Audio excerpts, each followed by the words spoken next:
Congress party ने अमेठी लोकसभा क्षेत्र में अपनी हार मान ली है। सेनापति कांग्रेस का जा चुका है। पाप का घड़ा भर गया था, पाप का घड़ा छलकने लगा था। मैंने कहा भैया लोग रंग बदलते हैं, राहुल जी परिवार बदलते हैं। तो 15 साल क्यों क्षेत्र से लापता रहे। मैंने राजा साहब से कहा इससे ज्यादा दर्शन तो बरसात में मेंढक दे देते हैं। हम कहे भैया पर्दे के पीछे से तो कायर लड़ते हैं, हिम्मत होती तो मैदान जंग में उतर जाते। तुम भी यही हो, मैं भी यही हूँ, दूध का दूध पानी का पानी यही हो जाता। हमने माँ के चरणों में असुरों को देखा है। अरे तुम्हारी क्या औकात कि हमारी मैया को तुम नाश करोगे। के चुनाव में वोट पड़ने से पहले ही कांग्रेस पार्टी ने अमेठी लोकसभा क्षेत्र में अपनी हार मान ली है। सेनापति कांग्रेस का जा चुका है।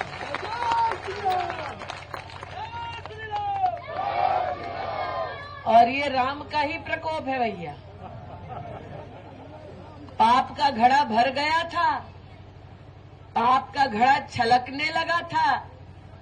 जनता भी आतुरता से इंतजार कर रही थी कि आएंगे। और जैसे दीदी ने गांव-गांव में नाली बनवाकर नपवाई है, कांग्रेस वाले भी क्षेत्र में नापे जाएंगे। लेकिन आपकी आस अधूरी रह गई। राम का प्रकोप ऐसा, राम का ऐसा वातावरण राममय बना कि जो राम विरोधी थे उन्होंने क्षेत्र छोड़ दिया। अब रायबरेली को झांसा देने गए हैं। वैसे मैंने जीवन में पहली बार देखा कि वायनाड में जब राहुल जी ने पर्चा भरा तो कहा वायनाड ही उनका परिवार है। फिर रायबरेली गए, कहा रायबरेली उनका परिवार है। मैंने कहा भैया लोग रंग बदलते हैं, राहुल जी परिवार बदलते हैं। और अगर क्षेत्र की जनता को परिवार माना था तो 15 साल क्यों क्षेत्र से लापता रहे।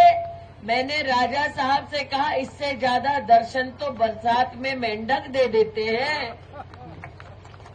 लेकिन कांग्रेस के नेताओं के क्षेत्र की जनता को दर्शन नहीं हुए।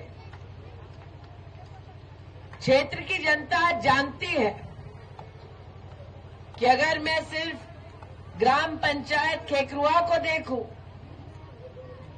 तो गंगा कुटी से गाजी राय तक डामर की सड़क बनाने का सौभाग्य भाजपा को प्राप्त हुआ है। वाटर प्यूरिफायर सोलर प्लांट वाला काम भी भारतीय जनता पार्टी के आधार पर हुआ है। और आज ये संकल्प भी हम लेते हैं कि खेकरुआ से लेकर तिवारीपुर बड़ा तक की पूरी सड़क की व्यवस्था भी हम ही करवाएंगे।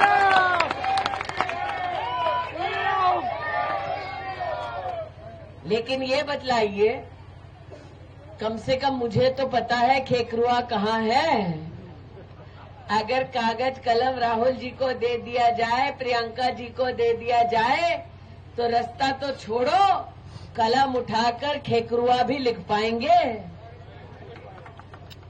व्यक्ति तो छोड़ो, भाषण तो छोड़ो। मैंने राजा साहब से कहा राजा साहब मैं तो बोल भी लेती हूँ, पढ़ भी लेती हूँ, लिख भी लेती हूँ। राहुल जी को और जीजा जी को और प्रियंका जी को कहे कि कागज कलम उठाओ, मयंकेश्वर शरण सिंह लिखकर दिखाओ, तो क्या लिख पाएंगे। ये वो परिवार है जिसने जब दक्षिण भारत में अपनी राजनीति की तो दक्षिण भारत के लोगों को उत्तर भारत के लोगों के खिलाफ उकसाया और कहा कि उत्तर भारत के लोग जो हिंदी बोल रहे हैं वो हिंदी थोपते हैं।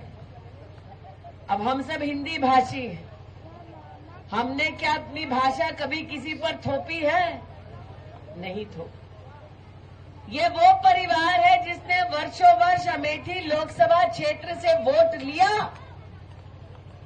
एक बार हारे तो वायनाड गए और अमेठी की जनता को कोसने लगे। ये वो पार्टी है जो चुनाव में मैदान जंग में उतरने से इनकार करती है, फिर मुझको धमकी देती है कि हम पर्दे के पीछे से लड़ रहे हैं। हम कहे भैया पर्दे के पीछे से तो कायर लड़ते हैं, हिम्मत होती तो मैदान जंग में उतर जाते। तुम भी यही हो, मैं भी यही हूं, दूध का दूध पानी का पानी यही हो जाता। ये ऐसे अधर्मी कि राम मंदिर के प्राण प्रतिष्ठा समारोह का निमंत्रण ठुकरा दिया। यहां पर कई लोगों को राम मंदिर का अक्षत मिला होगा, प्रसाद मिला होगा, मिला कि नहीं मिला? मिला ना? किसी ने तो प्रसाद नहीं ठुकराया। इनका अहंकार इतना कि प्रसाद भी ठुकराया, निमंत्रण भी ठुकराया। इनका अहंकार इतना कि राहुल जी ने अपने भाषण में ये भी कह दिया कि हिंदू समाज जिस शक्ति की आराधना करता है उस शक्ति को राहुल गांधी हराएंगे। हम सब दुर्गाष्टमी का पाठ कर चुके हैं और मां दुर्गा का भव्य रूप देख चुके हैं। हमने मां के चरणों में असुरों को देखा है। अरे तुम्हारी क्या औकात कि हमारी मैया को तुम नाश करोगे। कांग्रेस पार्टी ने ये तक कह दिया कि अगर कांग्रेस पार्टी को वोट मिला तो वो राम मंदिर के निर्माण के निर्णय को पलटा देंगे।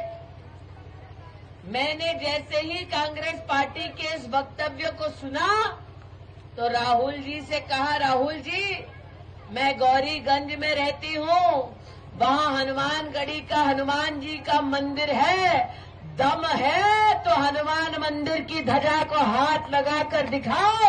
यहाँ ईंट से ईंट न बचा दी तो हम भी अमेठी वासी नहीं।